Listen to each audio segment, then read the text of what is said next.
Okay, ಅದೇ ಈಗ ಡಾಕ್ಟ್ರೇ ಕಾರ್ಯಕ್ರಮ ನೋಡ್ತಾ ಇರೋರು ಅಂದ್ಕೊಳ್ತಾರೆ ವಾಸಿ ಆಗುತ್ತೆ ಅಂತ ಹೇಳ್ತಾರೆ ಆಯುರ್ವೇದದಲ್ಲಿ, ಆದರೆ ಅಷ್ಟು ತಾಳ್ಮೆ ನಮಗಿಲ್ಲ ಅನ್ನೋದು ಒಂದು ಪ್ರಶ್ನೆ. ಮತ್ತು ಆಪ್ರೇಷನಿಂದ ಯೂಸ್ ಇಲ್ಲ ಅಂತ ಗೊತ್ತಿದ್ದರೂ ಎಷ್ಟೋ ಜನ ಆಪ್ರೇಷನ್ ಮಾಡಿಸ್ಕೊತಾರೆ.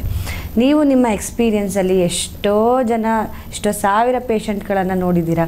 ಒಂದು ಕಾಯಿಲೆ ಬಂದಾಗ ತಾಳ್ಮೆ ಅನ್ನುವಂಥದ್ದು ಎಷ್ಟು ಮುಖ್ಯ ಅಂತ ಹೇಳ್ತೀರಾ? ಇವಾಗ ಅಬ್ವಿಯಸ್ಲಿ ಅಲ್ವಾ, ನಾನು ಹೇಳಿದೆ ವರ್ಷಾನುಗಟ್ಲೆ ಏನು ಬೇಡ, ಒಂದು 3 ರಿಂದ 6 ತಿಂಗಳು. ಸೊ ಆ 3 ತಿಂಗಳು ಅಂತ ಹೇಳಿದ್ರೆ ಇವಾಗ ಆಪ್ರೇಷನ್, ಇವಾಗ ಡಾಕ್ಟರ್ ಹತ್ರ ಹೋಗಿ ಅದು ಆಪ್ರೇಷನ್ ಮಾಡಿಸ್ಕೋಬೇಕು ಅಂತ ಪ್ರಿಪ್ರೇಷನ್ನು, ಬ್ಲಡ್ ಟೆಸ್ಟು, ಅಲ್ಲಿ ಸ್ಟೇ ಮಾಡಿಬಿಟ್ಟು ಮತ್ತು ಅದ್ರ ಜೊತೆಗೆ ನೆಕ್ಸ್ಟು ಅದು ಟ್ರೀಟ್ಮೆಂಟ್ ಎಲ್ಲ ತೊಗೋಬೇಕು. ಇವೆಲ್ಲದಕ್ಕೂ ಇಟ್ ವಿಲ್ ಟೇಕ್ಸ್ ಒಂದು 3 ತಿಂಗಳು ಬೇಕೇ ಬೇಕಾಗುತ್ತೆ. ಅವ್ರು ನಾರ್ಮಲ್ ಲೈಫ್ ಲೀಡ್ ಮಾಡಬೇಕು ಅಂದರೆ ಒಂದು 6 ತಿಂಗಳು ಬೇಕಾಗ್ಬೋದು. ಆದರೆ ಅದಕ್ಕೆ ಟೈಮ್ ತಗೊಳುತ್ತೆ. ಅದೇ 3 ತಿಂಗಳಲ್ಲಿ ನಾರ್ಮಲಾಗಿ ಅವ್ರು ಆಫೀಸ್ಗೆ ಹೋಗ್ಬೋದು, ನಾರ್ಮಲ್ ಕೆಲಸ ಮಾಡ್ಬೋದು. ಅವ್ರಿಗೆ ಪದೇ ಪದೇ ಫ್ಯಾಮಿಲಿ ಮೆಂಬರ್ಸ್ಗಳಿಗೆ ತೊಂದರೆ ಕೊಡೋದು ಅವಶ್ಯಕತೆ ಇಲ್ಲ. 5-6 ದಿನಗಳ ಗಟ್ಟಲೆ ಎಲ್ಲರೂ ಮನೆ ಮಂದಿ ಆಪ್ರೇಷನ್ ಹಾಸ್ಪಿಟಲಲ್ಲಿ ಕುತ್ಕೊಳೋದು ಅವಶ್ಯಕತೆ ಇಲ್ಲ. ಮೇನಾಗಿ ಕಾಸ್ಟ್ ಎಫೆಕ್ಟಿವ್. ಮಿನಿಮಮ್ ಅಂದರೆ ಎಷ್ಟೊಂದು ದುಡ್ಡು ಖರ್ಚಾಗ್ತಾ ಇರುತ್ತೆ, ಆ ದುಡ್ಡನ್ನೆಲ್ಲ ಅಲ್ಲಿ ಉಳಿಸ್ಬೋದಲ್ವಾ. ಸೊ ಆ ಮಿನಿಮಮ್ ಅಮೌಂಟಲ್ಲೇ ಅದು ಟ್ರೀಟ್ಮೆಂಟು ಮುಗ್ದಾಗುತ್ತೆ. ನ್ಯಾಚುರಲ್ಲೇ, ಆರ್ಟಿಫಿಷಿಯಲ್ಲೇ. ಸೊ ಅದನ್ನು ನಾವು ಖಂಡಿತವಾಗ್ಲೂ ಅವಾಯ್ಡ್ ಮಾಡ್ಬೋದು. ಆಯುರ್ವೇದ ಅಂತಂದು ಹೇಳಿದ್ರೆ ಒಂದಷ್ಟು ಸಮಯ ತೆಗೆದುಕೊಳ್ಳುತ್ತೆ ಅನ್ನುವಂಥದ್ದು ನಮಗೆಲ್ಲರಿಗೂ ಗೊತ್ತಿರುವಂಥ ವಿಚಾರ. ನೀವು ಇದಕ್ಕೆ ಸರಿಯಾದ ಉತ್ತರವನ್ನು ಹೇಳ್ತೀರಾ ಅಂತ ನಿಮ್ಮ ಮುಂದೆ ಪ್ರಶ್ನೆ ಇಟ್ಟಿದ್ದೆ, ದಯವಿಟ್ಟು ತಿಳಿಸಿ. ಖಂಡಿತವಾಗ್ಲೂ. ಇವಾಗ ನೋಡಿ, ಅನ್ನ ಆಗ್ತಾ ಇರುತ್ತೆ ಅಲ್ವಾ. ಸೊ ಅನ್ನ ಮಾಡಬೇಕು ಅಂತ ಎಲ್ಲ ಅಕ್ಕಿ ಹಾಕ್ಬಿಟ್ಟು ಎಲ್ಲ ಮಾಡಿರ್ತಾರೆ. ಒಂದು 3 ಕೂಗಬೇಕು ಅಲ್ವಾ. ಕೂಗಿದಾದ್ಮೇಲೆ ಕೂಗಿದೆ ಅಂತ ಅಂದ್ಬಿಟ್ಟು ಮತ್ತೆ ಸಡನ್ ತೆಗಿಯೋಕ್ಕಾಗತ್ತಾ? ತಡೆದ್ರೆ ಅದು ಮಗಕ್ಕೆ ಸಿಡಿದು ಬಿಡುತ್ತೆ ಅಲ್ವಾ. ಸೊ ಅದೇ ಥರ ಅದಕ್ಕೋಸ್ಕರ ನಾವು ತಾಳ್ಮೆಯಿಂದ ವೆಯ್ಟ್ ಮಾಡ್ತೀವಿ ತಾನೆ. ಇವಾಗ ನಾರ್ಮಲ್ಸಿ ಆಪ್ರೇಷನ್ ಬೇಡ, ಇಷ್ಟೆಲ್ಲ ಯೂಸ್ ಆಗುತ್ತೆ, ಮನೆ ಮಂದಿ ಕಾಟ ಇಲ್ಲ, ಮನೆ ಮಂದಿಗೆಲ್ಲ ಅದಕ್ಕೆ ಎದುರಿಸೋದು ಬೇಡ, ಅವರು ಎದುರ್ಕೊಳ್ಳೋದು ಬೇಡ, ನ್ಯಾಚುರಲಿಟಿ ಮೇಂಟೈನ್ ಆಗುತ್ತೆ ಅಂತಂದರೆ ಅದೇ 3 ತಿಂಗಳಲ್ಲಿ ಇಲ್ಲಿ ಮೆಡಿಸಿನ್ಸಲ್ಲೇ ವಾಸಿ ಆಗುತ್ತೆ ಅಂದರೆ ಅದರಲ್ಲೇನು ಕಾಯೋದ್ರಂಥದ್ದು ತುಂಬ ಏನು ಕಾಯೋವಂಥದ್ದೇನು ಇಲ್ವಲ್ಲ. ಆಮೇಲೆ ಅದು ಆಯುರ್ವೇದ ತುಂಬ ಸುಮ್ಮನೆ ಜನಗಳೆಲ್ಲ ಹೇಳ್ತಾ ಇರ್ತಾರೆ ಸ್ಲೋ ಹಂಗೆ ಅಂತ. ತಲೆ ಒಳಗೆ ಕಾನ್ಸೆಪ್ಟ್ ಕುತ್ಕೊಂಡ್ಬಿಟ್ಟಿದೆ. ಸ್ಲೋ ಆದರೂ ಪರವಾಗಿಲ್ಲ, ಪರ್ಮನೆಂಟಾಗಿ ವಾಸಿ ಆಗುತ್ತೆ ಅಂತಲೂ ಕೆಲವೊಬ್ರಿಗೆ ಎಲ್ಲರಿಗೂ ಗೊತ್ತೇ ಇದೆ. ಆದರೆ ಆ ಸ್ಲೋ ಎಲ್ಲಿವರೆಗೂ ಸ್ಲೋ? 3 ತಿಂಗಳಲ್ಲಿ ಇಷ್ಟೆಲ್ಲ ಕಷ್ಟಪಟ್ಕೊಂಡು ಆಪ್ರೇಷನ್ ಮಾಡಿಸ್ಕೊಂಡು ಮತ್ತೆ ಕಾಂಪ್ಲಿಕೇಶನ್ಸ್ ಅನುಭವಿಸ್ಬೇಕಾ, ಅಥವಾ 3 ತಿಂಗಳಲ್ಲಿ ನ್ಯಾಚುರಲಾಗಿ ವಾಸಿ ಮಾಡ್ಕೋಬೇಕಾ?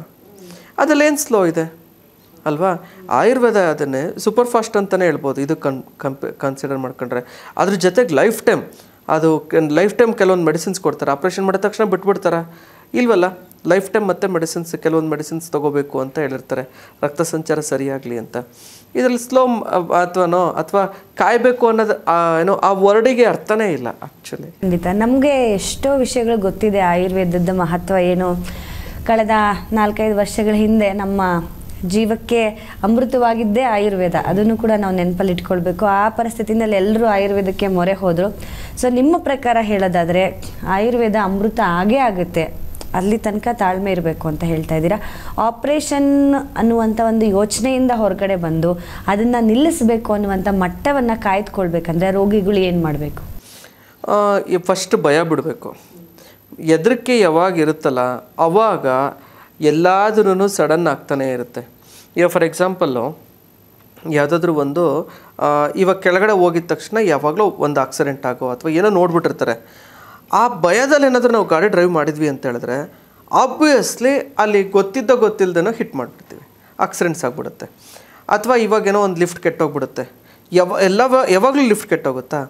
ಇಲ್ಲ ಅಲ್ವಾ. ಸೊ ಹಂಗೆ ಎದ್ರಕಂತ ಹೋದರೆ ಲಿಫ್ಟ್ ಇಳಿದು ಕೆಳಗಡೆ ಹೋಗಿ ಮೆಟ್ಲಿಳಿದು ಹೋಗೋವರೆಗೂ ನಮ್ಗೆ ಭಯ ಇದ್ದೇ ಇರುತ್ತೆ. ಯಾವಾಗಪ್ಪ ಲಿಫ್ಟ್ ಏನಾದ್ರು ಕೆಟ್ಟೋಯ್ತಾ, ಏನಾಗ್ಬಿಡುತ್ತೆ ಅಂತ. ಅವಾಗ ಏನು ಮಾಡಿಬಿಡ್ತೀವಿ, ಸಡನ್ ನಡ್ಕೊಂಡು ಹೋಗಿ ಟ್ರೈ ಮಾಡ್ತೀವಿ, ಅಂದರೆ ಮೆಟ್ಲು ಹಿಡ್ಕೊಂಡು ಹೋಗಿ ಟ್ರೈ ಮಾಡ್ತೀವಿ. ಸೊ ಅದು ಬೇಡ. ತಾಳ್ಮೆಯಿಂದ ಅದು ಸಡನ್ನಾಗಿ ಏನು ಗಾಯಗಳಾಗ್ಬಿಟ್ಟು ಅಥವಾ ಸಡನ್ನಾಗಿ ಏನಾದರೂ ಕಾಂಪ್ಲಿಕೇಶನ್ಸ್ ಆಗಿ ಸಡನ್ನಾಗಿ ಏನಾದರೂ ಪ್ರಾಬ್ಲಮ್ ಆಗುತ್ತಾ? ಅಂಥದ್ದೇನೂ ಇಲ್ಲ. ಇವಾಗ ಹಂಗಿರ್ಬೇಕಾದ್ರೆ ಬಂದು 3 ತಿಂಗಳಲ್ಲಿ ಕಾಯೋದ್ರಲ್ಲಿ ಏನು ತಪ್ಪಿದೆ? ಅದೇನು ಲೈಫ್ ಟೈಮ್ ಬಿಡಪ್ಪ. ಕೆಲವೊಂದು BP ಶುಗರ್ ಮಾತ್ರೆಗಳು ಅಥವಾ ಇನ್ನೊಂದು ಯಾವುದೋ ಕೆಲವೊಂದು ಥೈರಾಯ್ಡ್ ಮಾತ್ರೆಗಳು ಲೈಫ್ ಟೈಮ್ ತೊಗೋಬೇಕು ಅಂತೆಲ್ಲ ಹೇಳ್ಬಿಟ್ಟಿರ್ತೀವಿ. ಆ ಥರದ್ದೇನು ಇಲ್ವಲ್ಲ. ನೋವಿನ ಮಾತ್ರೆಗಳು ಲೈಫ್ ಟೈಮ್ ತೊಗೋಬೇಕು, ಆ ಥರದ್ದೇನು ಇಲ್ವಲ್ಲ. ಒಂದು 3 ರಿಂದ 6 ತಿಂಗಳು ಕಾಯೋದ್ರಲ್ಲಿ ಏನೂ ತಪ್ಪಿಲ್ಲ. ಖಂಡಿತ ಡಾಕ್ಟರ್. ವೆರಿಕೋಸ್ ವೇನ್ಸ್ ಆಗಿರ್ಬೋದು ಅಥವಾ ಇನ್ನಿತರೆ ಯಾವುದೇ ರೀತಿಯಾದಂಥ ಆಪ್ರೇಷನ್ಗೆ ಸಜೆಸ್ಟ್ ಮಾಡುವಂಥ ಕಾಯಿಲೆಗಳಿರ್ಬೋದು, ಅವಕ್ಕೆ ಹೆದರುವಂಥ ಅಗತ್ಯ ಇಲ್ಲ. ಖಂಡಿತ ಆಯುರ್ವೇದದಲ್ಲಿ ಚಿಕಿತ್ಸೆ ಇದೆ, ಅದರಲ್ಲೂ ತುಂಬ ಅದ್ಭುತವಾದಂಥ ಚಿಕಿತ್ಸೆ ಇದೆ ಅಂತ ಹೇಳಿ ತಿಳಿಸ್ಕೊಟ್ರಿ.